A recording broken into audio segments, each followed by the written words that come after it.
let me tell you who he really is, just in case you didn't recognize him. I've got the card here that tells me he's a world-renowned popper. For those of you that are culturally illiterate, popper means what he just did. He won the popping competition on So You Think You Can Dance. And if you go to YouTube, you will see him on IKEA's latest commercial. So this is Robert. Give him a big hand for showing us what your bones can do when they work together. Thank you, Robert. Did you get your jacket?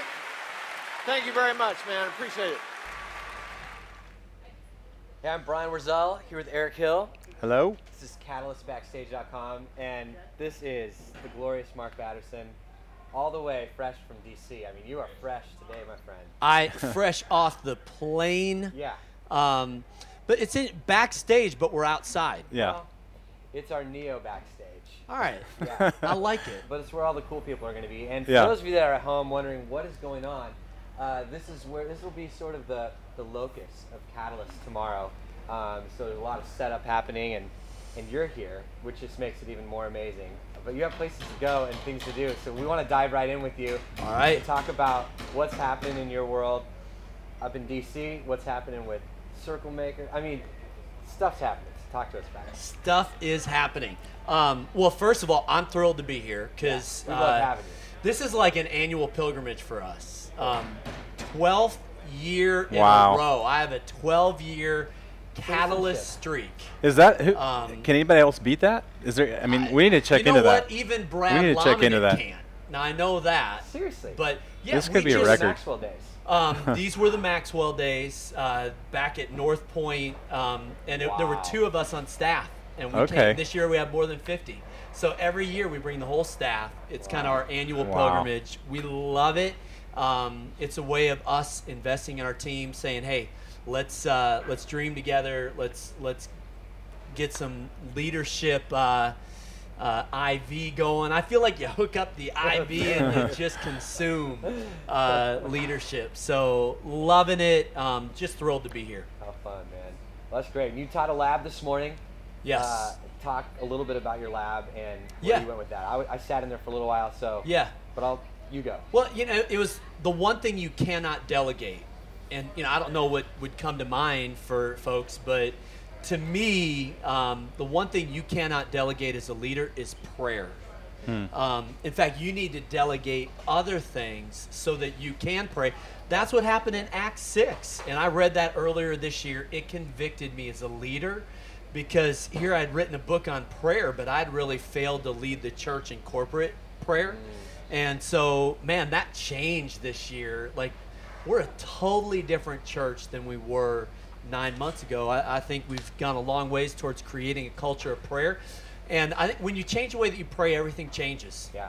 The way that you lead, the way that you preach. So it's been a great year. Practically speaking, Wow. how has that played itself out within your community? Because you read Acts 6, you've written Yep. a book on it, but then all of a sudden it's the aha. So how did it shift? What were some of those major changes you've experienced? Yeah, I think one piece was we had about 40 of our small groups go through the Circle Maker, Cool. and it turned those small groups into prayer circles.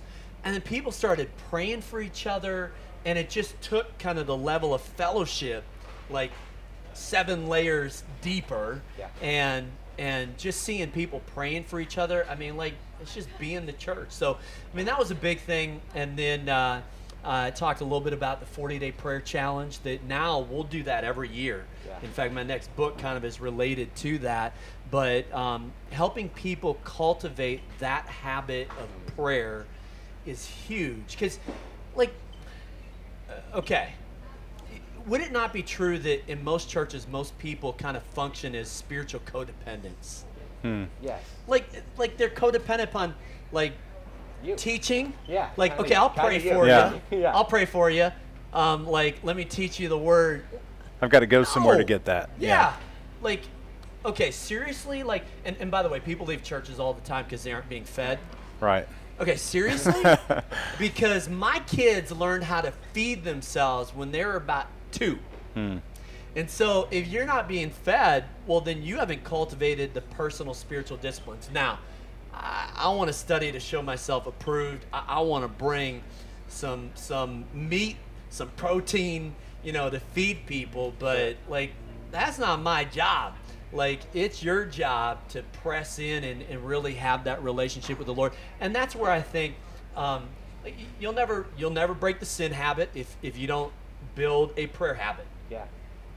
You gotta do it. Right. And if you don't, I just don't think that you can grow spiritually.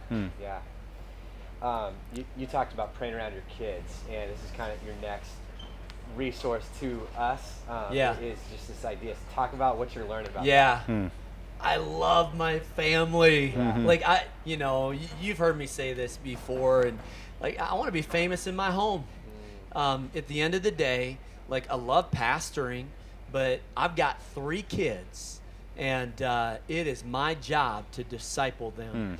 And so, Good for you. What's up? really, Good for this, you, we just, I got one too. there we go, all the way around. Blow it up. You'll never be a perfect parent, but you can be a praying parent. That's good. And it's prayer that turns ordinary parents into prophets. Wow. And your prayers will shape not just your kids, but generations to come. And so I think even more than The Circle Maker, I've loved this little book. And it takes about 45 minutes to read, which we found out in retrospect, perfect, because that's about how much time parents have to read something. Like, man, let's be circling our kids in prayer. And so I just share some really simple, practical things Give us a in that couple, book. Just a little sneak on it. Yeah. Well, Luke 2:52 is a verse that I claimed Love it. 15 years ago, and I've prayed around my kids thousands of times. May you grow in wisdom and stature and in favor with God and with man. I have prayed that into their lives, and so I believe that God's going to answer it. In Summer's room, we have a poster with 9 kind of character traits that we see in her, that we're calling out of her, that prophetically we're saying, this is who you are. That's and good. that poster hangs in her room, and it's kind of, those are things that we're praying. Touch a little bit on the discipleship covenant that I did with my oldest son, and just share just a bunch of those kind of practical. I think as a parent, I need to be a student of my children and a student of Scripture, and then figure out where those two meet, and then pray the promises of God into my kids' lives. Wow. You and Eric have a lot in common. See, I'm not on the kids scene yet. But Eric and I were just having a very similar conversation. You guys share a lot of passion for your kids and praying for them and believing in them. It's fantastic. So that's a huge book that people need to get. It's a quick read and an easy thing to grab onto. Really kind of a game changer. And that's coming out, or it has? Came out 2 months ago. 2 months ago. Okay. Fastest selling book I've ever written. Wow. Part of it is that like $2.99 because it's 112 pages. It's a little guy. Yeah. I'm like, it's like half a book, but it's just been fun to see parents get that in their hands and like, That's good. okay. That's good. So I don't have to be perfect, but if I pray for my kids and do a few things right, could really make a difference. And so it's been fun to see how the Lord's used that. Yeah, and of all the voices in the world that they could hear, to be able to hear their parents in a very specific way, pray for very specific things that only you, I think, will be able to know most intimately about them. I mean, that to me, to be able to hear that from their mother or their father, I just can't hear that and it be more powerful from anyone else in the world but my parents. Yep.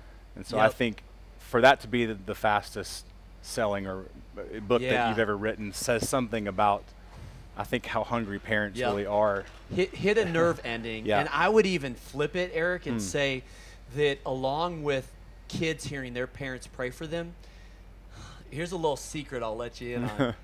When I'm praying for something huge that's beyond my ability to believe for, guess who I want praying for it? My kids. Wow. I like some of the miracles that have happened at National Community Church in my life. I'm convinced, like, I didn't have the faith, and I asked my kids to pray, and it's like the shortest little 1-sentence prayer, but just with faith, and so I think it's not just about praying for your kids, but really teaching them to pray. Hey, this is kind of fun. The Circle Maker, we're coming out with a picture book for kids. Wow. So like I'm envisioning parents tucking their kids in at night, and a 6-7-year-old hearing the true legend of Honi the Circle Maker, and just kind of at the end it's God honors bold prayers because bold prayers honor God. And I'm just bound and determined. I'm beating one drum right now, and it's the prayer drum, because I don't think there's anything that you can do that's more powerful, that's more meaningful. And I think prayer is the difference between the best you can do and the best God can do. I want the best God can do. Yeah, it's great, Wow. man. Now I want to shift gears just a little bit. You're in DC. You guys don't know, Mark is a senior pastor, National Community Church. God's doing all kinds of cool stuff in and through you guys around the DC area. But this is an interesting time, isn't it? And What? And yeah, right. Huh? Yeah. And so I just want to go there for just 1 minute, but I just give us a sense of the temperature in DC, and how can we be praying for you guys, and how can we be praying just for our country in this season? I think you interact with that in such a unique way. I'd just love to get your voice in there. Yeah. The first thing I'd say to folks outside the Beltway, like our local news is national news. Yeah, right. So it's kind of funny because all the news coming out is political. But I just want to say that we're believing for revival in the nation's capital. It doesn't have to start with us. We just want in on it, and we're seeing the undercurrent of what's happening spiritually, and it's going down. It's happening. On the political scene, I think the big difference for us is that it's not just someone winning or losing an election. For us, it's people's jobs who are on the line. Right. Now, we try to remain apolitical as a church. In other words, we don't get on the candidate or party train. Sure. But we try to undergird the process with prayer. Like, we're in your corner, praying for people. And I think like anybody else, maybe it's easier for us to pray for it because, drive by the Capitol and the White House every day. Right. But, I would say just a couple of words of exhortation. One is, if you don't use your voice, you'll lose it. And so, like, let's be engaged in the process. I'm also not a guy that thinks that the government is the solution to all of the world's needs. Right. The church is. Yeah. And so Right, let's right. be the church, and then let's thank God that we live in this wonderful democracy where someone can get voted in that we didn't even vote for. Yeah. It is what it is. Thank God for the freedoms we have as Americans. I probably get as frustrated as the next person with some of what happens, but at the end of the day, these are real people. Yeah. And people that came to DC with a dream on both sides of the aisle. And, no one's perfect, but, man, covet your prayers. And so when folks think about DC and man, maybe throw one up for National Community Church and what the Lord's doing. It's awesome. We appreciate you, Mark, and all that you do with Catalyst. Thanks for bringing your team Yep. to be a part of this. And gosh, man, we will be praying for you at National Community in the days ahead. Make sure to check out Circle Yep. Makers and all of the resources that come along with that, picture books, and praying for the kids, 40 days It's of awesome. prayer. I mean, geez, man, so cool. We Love love it. you, and thank you so much for being a part of this. Yep. Plenty more Thanks, coming guys. here over the next couple days. Stay tuned, catalystbackstage.com.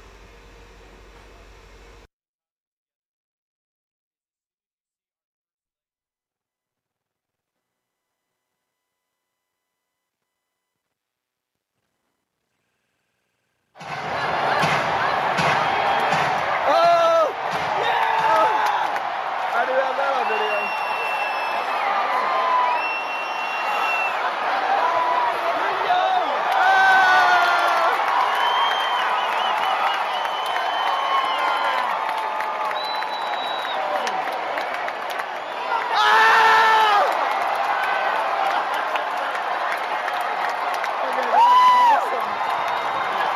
Oh no, he's going for the boxing. Present.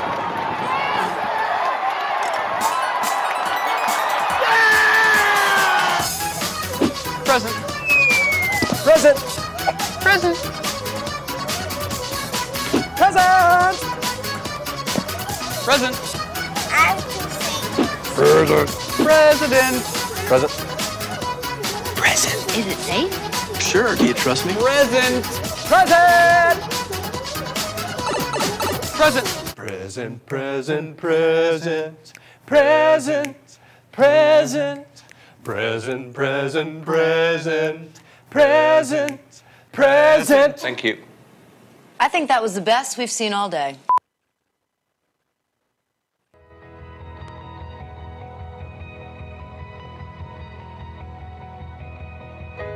Catalyst, a substance, person, or thing that increases the rate of a reaction, causing change without leaving any residue of itself.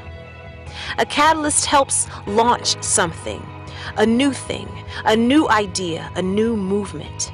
A catalyst is an energizer, a conduit, a person who leads, pushes their team forward, serves as a driving force, the inspiration, creator, a spark, and momentum for an idea to happen. A change agent. We are Catalyst. You got to build an incredible team that demands excellence.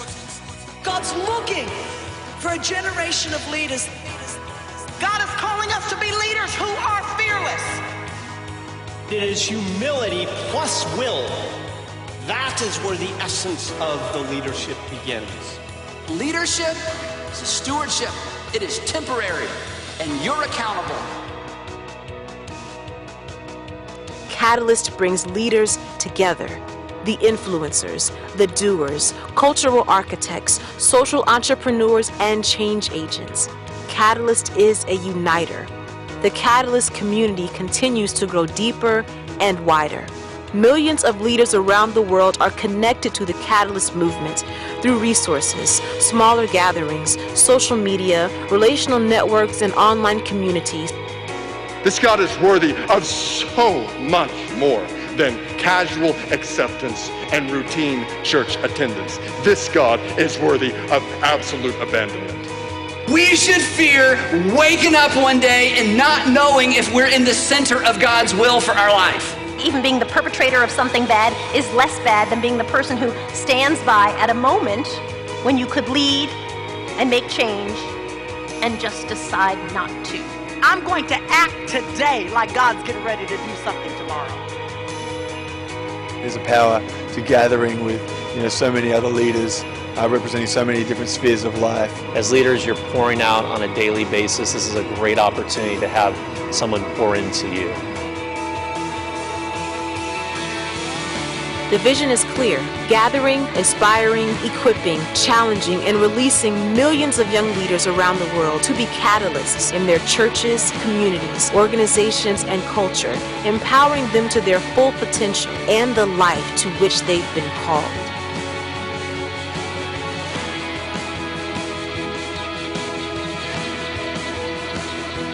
Catalyst has been described many ways, but once you've experienced it, you'll describe it the way we describe it: pure leadership adrenaline. You'll never be the same. We've only just begun. Catalyst.